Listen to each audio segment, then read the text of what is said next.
Sabay sa agos ng mundong ito, ako'y gulong-gulo.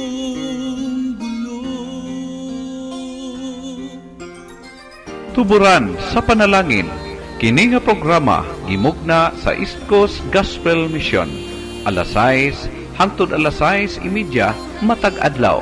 Aron ikaw matabangan nga maangkon ang tinuod nga kalipay, katagbawan ug kasiguruhan sa kinabuhi, ug nga kahatagan sa kasulbaran ang naghingapin nga mga kabalaka, problema, mga pangutana nga sa dugay ng panahon nakahasol pag-ayo kanimo. Busa paminaw ug sa Dios ikaw panalanginan. Maayong adlaw na usab sa tanan, dalaygon ang Dios sa oportunidad nga gihatag na usab niya kanatong tanan aron makabasa kita, makapamalandong siya ang balaang pulong o ang akong pag-ampo og pang hinaot nga kamong tanan nagapaminaw karon diha sa inyong tagsa-tagsa kapanimalay sa inyong mga radyo o sa tanan ng mga Facebook friends. Og nagasubaybay ini nga maong programa anaa kamong tanan sa maayong kahimtangan. Magapangbuyo kita sa pagsugod sa tumbulhaton. Kanimo o Diyos nga langit no, nagapasalamat kami sa higayon, oportunidad nga gihatag na usab nimo kanamo. Yang imong balaang pulong o Diyos sa among padayon nga mabasa, mapamalandungan sa simple nga pamaagi o God, kini gamiton nimo sa pagtandog, sa pag-convect, sa kasing-kasing sa matag usa, especially Father God, sa mga katawhan nga gusto nimong i-bless, pinaagi o Diyos na ini imong pulong. Panalangini o Diyos ang tanan nga paminaw karon diya sa ilang tagsa-tagsa ka mga radyo o sa tanan mga Facebook friends nga nagahigugma o nagasunod gayon ni ining maong bulhoton. Diha kanimo akong gitugyan o ba ng pagpasalamat ang pagpamalandong karon ikaw magapanglihok sa among kinabuhi. In Jesus' name, Amen. Salamat sa oportunidad nga diin gitagaan kita sa Ginoo ni ining higayon nga from time to time makapamalandong kita sa pulong sa Ginoo. Og salamat usab kay ikaw karon higala nagapaminaw, nagasubaybay ni atong pagpamalandong og niini karon higayon padayon kita sa pag-tan-aw, sa pagtuon may tungod sa mga importante kay nga mga pagtulunan nga atong mahibaluan. Atong hinumdumon, higala, we should remember that we are not only privileged to be members of God's family, but we also have duties. Remember that. We have duties as members of our human families. Maamahan man ikaw, mabana, maasawa, mainahan, maanak, diha sa panimalay, kitang tanan ana ay talagsaon o nagkadaiya nga mga responsibilidad or duties diha sa atong panimalay. Ug dili nato kana pwede nga i-disregard. It's because kung naa may miyembro sa pamilya nga mo disregard ni ana sa iyang rule o sa iyang duty, mo malfunction ang tibuok pamilya. Mao kana siya ang mahimo gyud nga epekto o resulta pag naay miyembro sa panimalay nga dili mo function sa iyahang duty, ay sigurado ana gyud siya bad effect diha sa matag pamilya. Kinahanglan mohimo kita sa atong duty. Kung kita bana or asawa, we should act sumala sa atong duty. As parents and children, naatay nagkadaiya nga mga rules or inkuminyo man kita or single. O moingon ba kita nga wala kitay natukod ka pamilya, naagyapon kitay nakakonect kita sa pamilya atong hinumdumon. And we should impact our faith as Christians on our physical families. We should impact. Dili pwede nga walay epekto, walay ginatawag nato nga epekto ang atong pagtuo diha sa atong Kristohanong panimalay. Kinahanglan mapadayag kini, ma-manifest ang atong pagtuo diha sa atong yutan-on nga pamilya. And the question is, what responsibilities we have as Christians who are blessed with familial relationships? Unsa ba ang mga responsibilidad? Now, this time, ato nga i-review no ang atong natun-an sa milabay nga mga inadlaw. Ang una, ito nakit-an, the Christian husband. Ang responsibilidad sa Kristohanong bana o ang bana nga nakabalo diha sa Biblia, nagasunod sa pulong sa Ginoo, ang ilang responsibilidad sa ilang panimalay, kung atong i-review, husbands are to love their wives.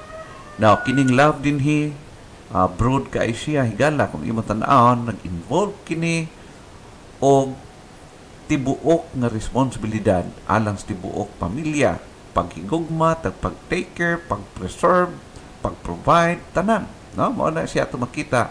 Husbands are to love their wives, to live mother and father. Ang iyang responsibility first, mauna ang iyang asawa o ang iyang pamilya. Sekondary na lang ang mga ginikanan. That's why nga naay daghang mga conflict may tabo di sa panagtiayon sa pamilya the moment nga mahimo na nga second priority ang iyang sariling pamilya o gihimo na nga first priority ang iyang mga ginikanan. So suppose nabalhin na ang iyang priority. Mao na timan-an nato mga husband. And then husbands are not to be bitter toward their wives. Atarungon pagdala ang mga asawa. Sometimes, pag labi na kung sa puton ang husband, ay sika-sikaan na lang ang mga asawa o dili tarungon sa pag-communicate. Butang nga dapat ma-check sa atong mga kinabuhi, mga bana. Then, number 4, husbands are to be understanding and to give honor to their wives. Tagaan og halaga, tagaan sa respeto, tagaan sa dapat o para kanila ang ato ang mga matag-asawa. Mao kana siya higala ang atong responsibilidad as husband. And sa second part nini, the Christian father, to provide the necessities of life. It's the father's responsibility ang pag-provide yun sa mga panginanglanon diya sa pamilya. In a biblical point of view, we are all responsible, mga lalaki. Kung nagplano kang magbinyo, hinumdumi, gamao kini ang atubangon nimo, pasano nimo nga responsibilidad. Dili lang na minyo-minyo, kundi seryoso ka na nga commitment o duty nga gihatag sa Ginoo kanato kanimo, no? Not to provoke their children to wrath. Na usahay ang gidikanan, ang amahan, ang mahinungdan, mawala ang respeto, mawala ang maayo nga mga pagbati o ang pagkinabuhi mawala sa tenor, no, sa iyang mga anak. It's because nakita man sa ilang gidikanan hinuon ang dili dapat makita ang mga bad examples. Sad to say, nga mao kana ang rampant nga nagakitabo as of this time. Then number 3, to provide for spiritual training to the children. Na usahay ang mga mama na lang ang nag-lead sa pamilya when it comes to spiritual matters. Pero it's the father's responsibility sa pag-train, sa pag-lead o sa pag-discipline sa diha sa pamilya. Mao kini siya ang ginatawag nga usa ka balaan, sagrado nga responsibilidad and duties nga gihatag sa Dios kanato. Ang mga asawa mo assist lang na sila sa mga bana. Mao kana siyang biblical. Then number 4, to provide loving discipline and as necessary, i-provide ang tama disiplina nga uban ang gugma. Pag nagkamali, kailangan i-treat na siya. Pag kailangan nga mabunalan ang anak, bunalan jud kung kinakailangan. No? So, I don't say nga iabuso ang responsibilidad and duty sa usa ka father, but ang pulong din to provide a loving discipline as necessary. No? So mao kana siya ang biblical aron nga mapanatili ma-provide sa parents ang maayong ginatawag nato maayong pag-develop sa kinaiyahan sa kabata aron ma-ready siya magkinabuhi sa atong sosyedad. Labi na karong panahona nga makita nato nga grabe ang discipline na ang mga kabataan nato. Mao kani siya ang realidad. And now, ani kita sa next nga part, the Christian wife. Okay? So, mga husband, makaginhawa na pod kita. So, this time, ato na pod tutukan ang part, ang duty sa mga asawa diha sa pamilya. Ang ato nga pagpamalandong simple lang kay kini. Basic kayo. Mabasa na to direkta, word for word, dinhi sa balaang kasulatan. The Christian wife. Unsa man ang atong responsibility? Unsa ang inyong responsibility as wife? No? Di na kay husband man ko. No? So, ato makita dinhi, the Christian wife, ingon nga asawa sa iyang bana diha sa panimalay. Unsa man iyang responsibility? The Christian wife are surely, na siya ginatawag, there are surely specific and biblical duties or responsibilities of a woman or a wife in the family. Sigurado gina, naagyod. Now, unsa man kana? Una, wives are to submit to their husbands. Okay? Ang matag asawa, kinahanglan musubmitar dito sa ilang mga bana or sa ilang bana. Kung tawagon, ang mga asawa kailangan gayod musubmitar ngadto sa ilang mga bana. So kung ang asawa musubmitar ngadto sa iyang bana, mao kana siya ato makita. O klaro kini nga gisulti sa pulong sa Ginoo, giportray kini sa mga asawa even gikan sa Old Testament. Gipakita nila kung unsang ilang submission, o makita po nato igala kung unsay epekto sa mga unsubmissive nga mga wives diya sa pamilya. No? Siguro di man ako mahurot og present kaninyo ang tanan mga evidences gikan sa scripture, but kung nagabasa kita sa Bible, even ikaw mismo babae karon, makasabot ka sa ginasulti sa balaang kasulatan. No? Mao kana siya dinhi, wives are to submit to their husbands. Ato makita dinhi specifically in Ephesians chapter 5 verse number 22. Makita anto mao kini. Wives, submit yourselves unto your own husbands as unto the Lord. So, ato makita ang word, submit yourselves unto your own husbands. Very clear. Dili kini siya basta-basta nga pamulungon, dili kini gikan sa usa mga libro sa mga expert sa maayo sa mga magpanambag sa magpamilya, mga counselors, pero directamente gikan from God. Wives, submit yourselves unto your own husbands. Okay, very clear. Another passage in Ephesians chapter 5 verse number 23. Iyon pa ang rason, for the husband is the head of the wife, even as Christ as the head of the church, and he is the Savior of the body. Now take note, the reason why nga ang mga wives musubmit nga to sa ilang bana, iyong pasidin, for the husband is the head of the wife, even as Christ is the head of the church, and he is the Savior of the body.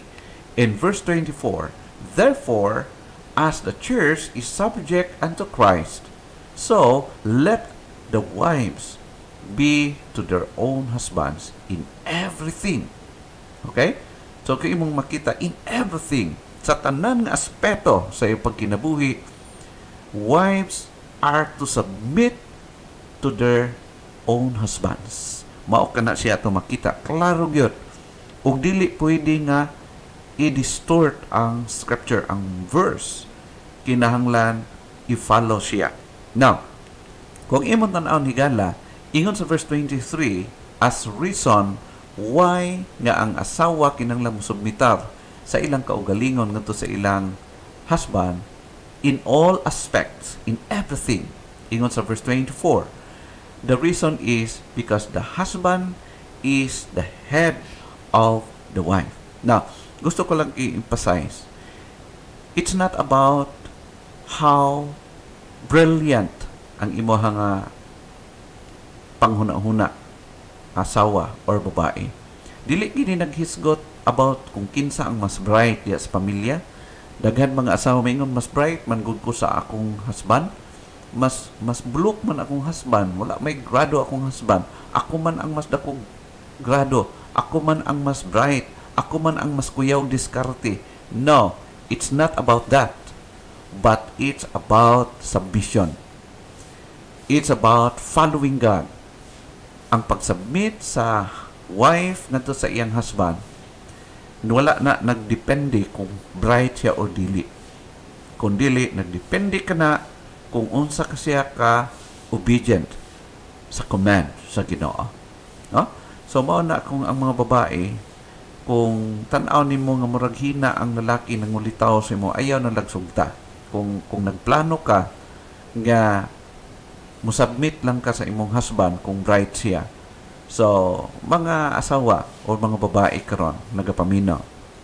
Kung ingon ana man imong principle kay mas bright ka, di ka musubmit sa imong husband, tampagan ta ka, pamili daan og bright. Kanang mas bright daan sa imuha.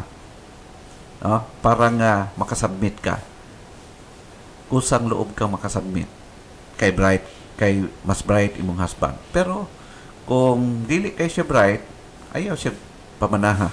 Kaya nga naman, temptation kay kana sa mga asawa na mas bright, mas dakog ranggo, mas dakog sweldo, kay labi na karon sa atong panahon, nga usahay ang atong mga asawa na apoy mga pangita o usahay mas dako pa sila kita kaysa husband. Pero dili kana mao ang point higala. Ang point din is obedient to God's command. Kaya unsa may ingon sa pulong sa Ginoo in verse 22, wives, submit yourselves unto your own husbands. Okay? Very clear. Di na pwede nga i-reinterpret pa, himuan paglain nga interpretasyon. It's because very clear. For the husband is the head of the wife. Mao kana ang order of authority nga gihatag sa Dios alang sa pamilya, labi na sa Kristohanong pamilya. Og ikaw karon higala, kung nahigugma ikaw sa Dios, kung nakasabot ka sa pulong sa Ginoo, kung nagtahod ka sa pulong sa Ginoo, it's your responsibility, mga babae, mga asawa, mga asawa di as panimalay. Your responsibility is to submit to your husbands. Na ay mga asawa maingon, pastor, kuan man god kanang akong husband, magud ka balog Bible, wala man god siya ka balo og pangginoo. Paano ko mag-submit? So mao nang ingon nga higala, labi na kung Kristohanon kang babae nakigminyo kang dili Kristohanon or wala nagsunod sa Bible, imuha ng fault. Mao na you must pay the price sa imong desisyon. Kay nganong namana ka o wala nagtuog Bible, wala nagsunod sa Ginoo. Therefore, you must suffer the consequence. Ang presyo mao na ginatawag padako kay nang isyo o istoryahanan nato. Ingon ang Bible, no matter kung nakailang Bible o wala ang imong pamanahon, ang responsibility nimo babae or wife is to submit to your husband as unto the Lord. Mao kada siya the original command gikan sa Ginoo. Even sa Colossians chapter 3 verse number 18, ingon pa, wives, submit yourselves unto your own husbands as it is fit in the Lord.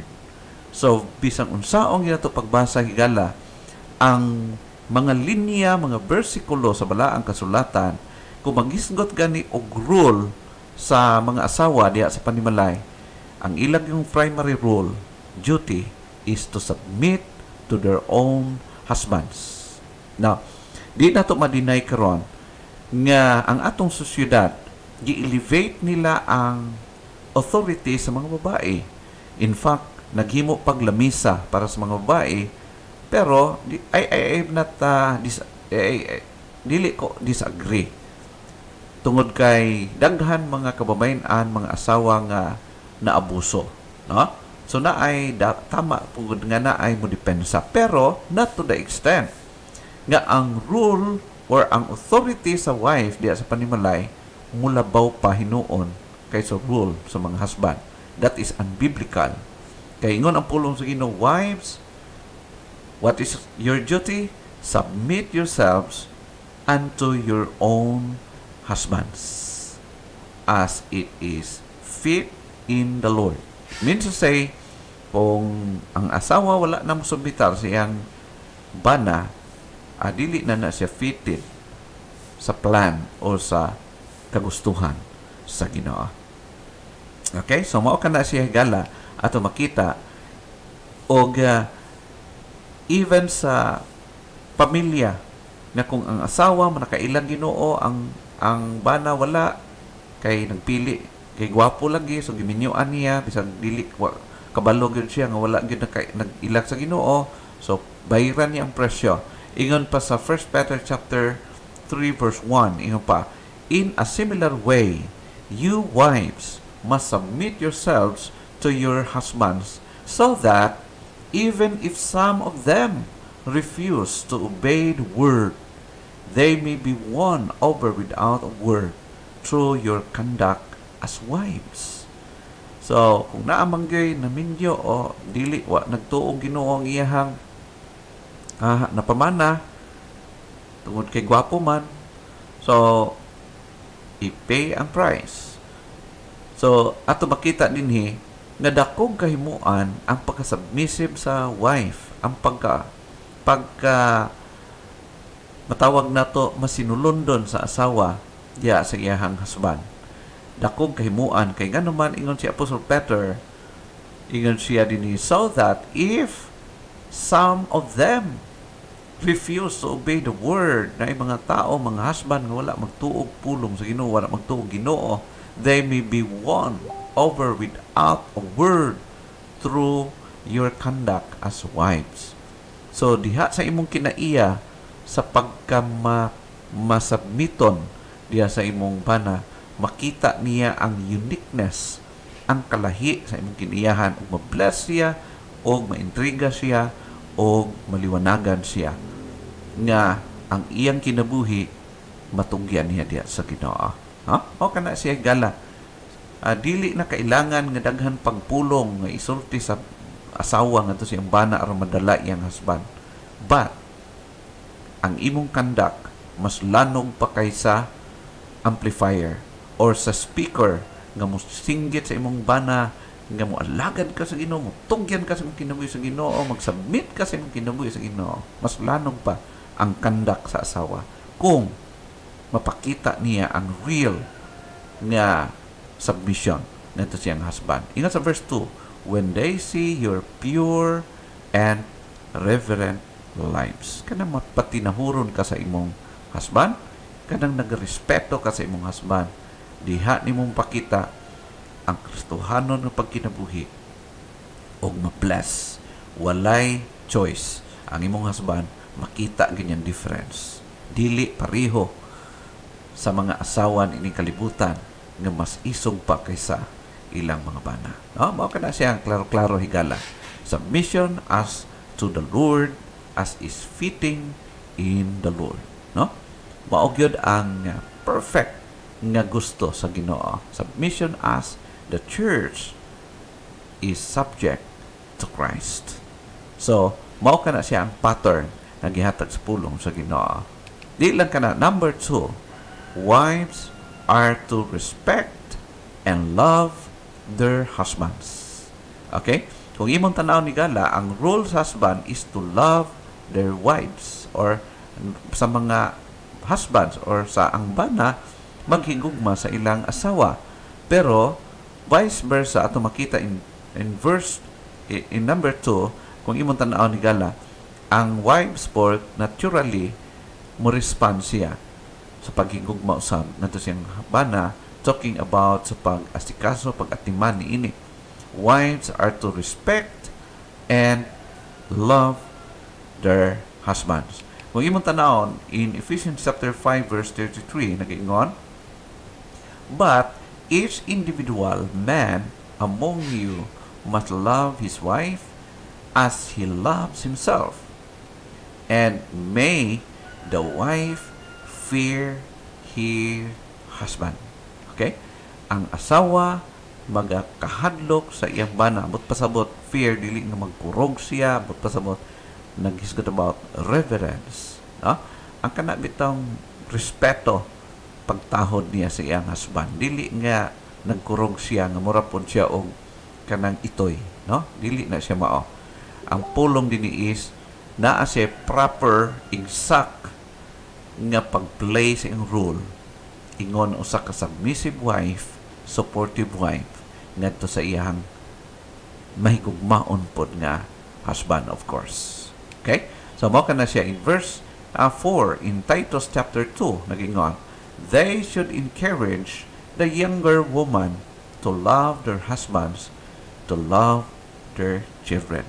Usually, ang atong gina-play nga role as of now, whether we like it or not, daghan ang nagatanaw ka na to, nagasunod sa atong ehemplo.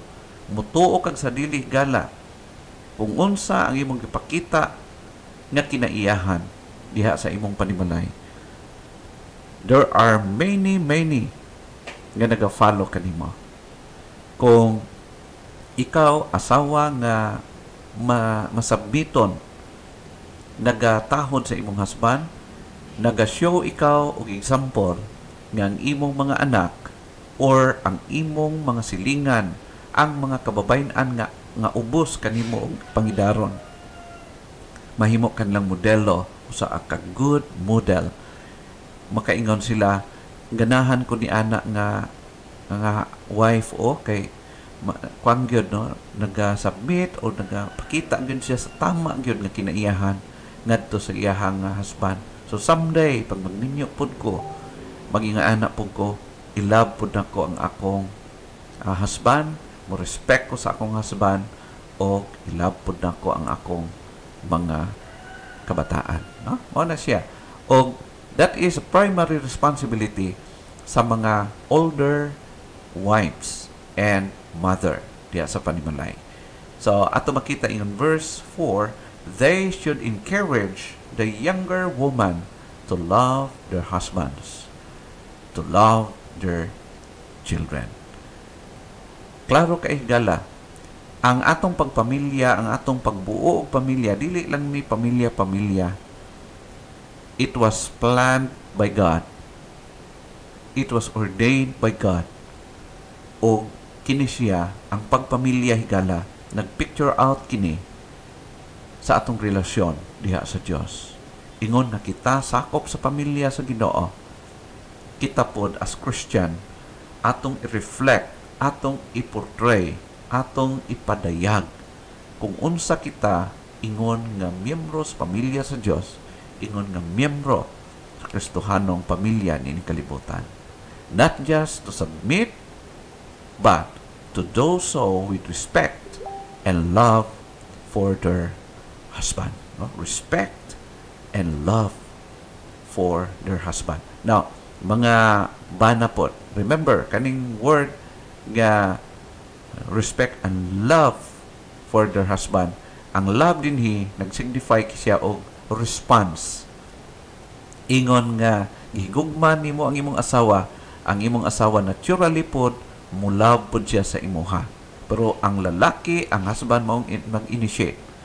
Ang respect mao kini siya ang primary nga responsibility, rule, duty sa usa ka wife nato sa iyang husband, to submit, nagpusabot og respect, pag-respect, then mo respond siya sa mahigugmaon nga bana, higugmaon po niya iyang husband, which older woman should teach the younger woman. Remember, Mao kini siya ang dili pwede malikayan nga rule, duty na to ninyo mga older mother or wife. Daghan mga batanon nga mga kababayan-an nga nagatan-aw kanimo o mo kopya, mo haod or mo imitate the way ikaw nagkinabuhi. The question is, how's your familial responsibilities or responsibility as Christian wives? As Christian wife, kumusta ka higala? Kumusta ka asawa? Ikaw karon? Are you functioning the God-given duty to you as wife? Padayon na to kinihigala kung di pa magbalik ang Ginoo, ugma, kung okay ang atong kurente o atong mga signal. Hinaot pa nga ang Dios nagatandog o nagapakigistorya kanimo karon. Daghang salamat sa iyong pagpaminaw o ayaw ka mo kalimot sa not just sa pag-follow, paminaw, but just share ngadto sa inyong mga kahigalaan aron makatabang kita kanila nga at least ma-check, ma-correct o ma-encourage ang matag usa in a biblical manner kung papaano magkinabuhi ang ato nga mga kaasawa usap, no? Ang atong mga nanay o asawa diha sa atong pamilya. Daghang salamat sa inyong pagpaminaw. Ang Dios magapanalangin kaninyong tanan.